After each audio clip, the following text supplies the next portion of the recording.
বিষ্ণুপুর ভ্রমণের আগের পর্বে আমরা রাসমঞ্চ থেকে শুরু করে বড় এবং ছোট পাথরের দরজা পর্যন্ত পায়ে হেঁটে ঘুরেছিলাম। মল্ল রাজাদের ইতিহাসের সেই পথে হাঁটতে হাঁটতে আমরা ক্লান্ত হইনি, বরং রোমাঞ্চ বেড়েছে। দ্বিতীয় পর্বের শুরুতে আমরা দেখে নেব পাথরের রথ। এটা খুব প্রাচীন একটি পাথরের রথ, আর এই পাথরের রথটি বড় পাথরের দরজার একদম কাছেই রয়েছে। আর এবার আমরা পায়ে হাঁটা শেষ করে অটো ধরে চলে যাব দলমাদল কামান দেখতে। আর দলমাদল কামান থেকে আবার আমরা হাঁটা শুরু করব, আর হেঁটে হেঁটে আমরা সমস্ত মন্দির এবং দলমাদল কামান দেখব। এখন আমরা দেখব বিষ্ণুপুরের বিখ্যাত দলমাদল কামান। প্রায় 12 ফুটের এই বিশাল কামানটি আজও বীরত্বের সাক্ষী।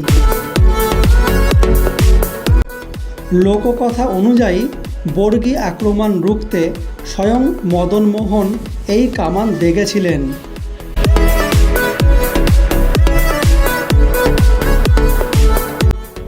দলমাদল কামানের একদম পাশেই রয়েছে এই প্রাচীন ছিন্নমস্তা কালী মন্দির।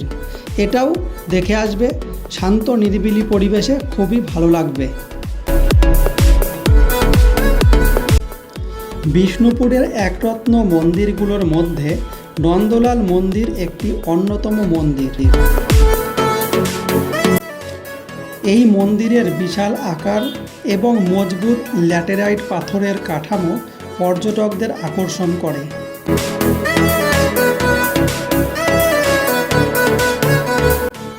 মন্দিরের সামনে একটি ছোট বাগান একে আরও সুন্দর করে তুলেছে। আর এই মন্দির থেকেই আরও অনেকগুলি মন্দির, সবগুলোই পায়ে হেঁটে দেখতে পারবেন। রাধা মাধব মন্দিরের কাছেই এই রাধা গোবিন্দ মন্দিরটি রয়েছে।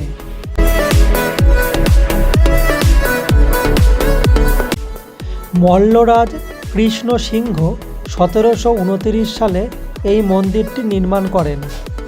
প্রাচীন একটি তুলসী মঞ্চ রয়েছে এই মন্দিরে। মন্দিরের চারপাশটা খুব সুন্দরভাবে রক্ষণাবেক্ষণ করে সাজানো গোছানো রয়েছে। এটি একটি বর্গাকার একরত্ন মন্দির। এই মন্দিরেও একটি প্রাচীন সময়ের রথ রয়েছে।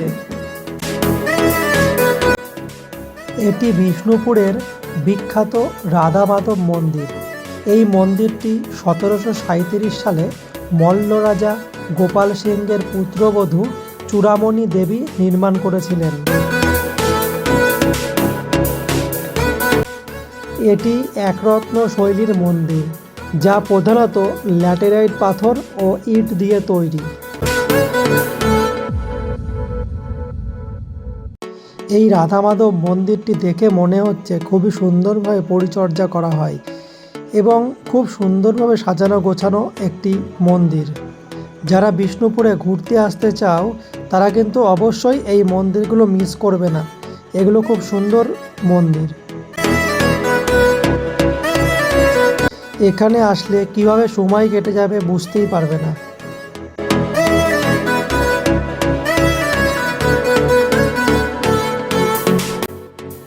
মন্দির নগরী বিষ্ণুপুরের অলিতে গলিতে ছড়িয়ে আছে ইতিহাস, কিন্তু সেই ইতিহাসের সাথে যদি আপনি বর্তমানে শিল্পী আর তাদের নিপুণ হাতের কাজকে এক ছাদের নিচেই দেখতে চান, তবে আপনাকে আসতেই হবে পোড়ামাটির হাটে।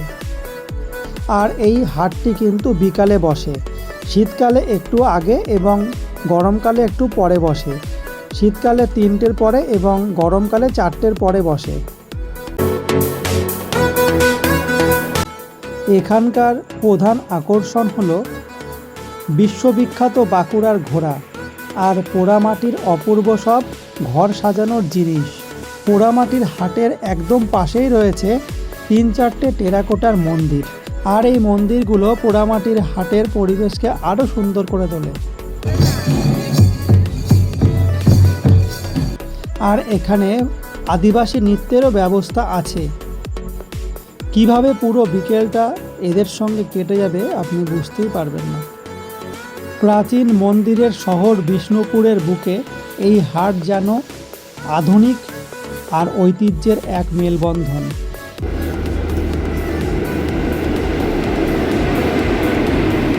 পুরো বিকেলটা বিষ্ণুপুরের পোড়ামাটির হাটে কাটিয়ে রাতের বেলা আমরা রেলের রিটার্নিং রুমে রাতটা কাটিয়ে সকাল সকাল আমরা এই ট্রেন ধরে হাওড়ার উদ্দেশ্যে রওনা হলাম।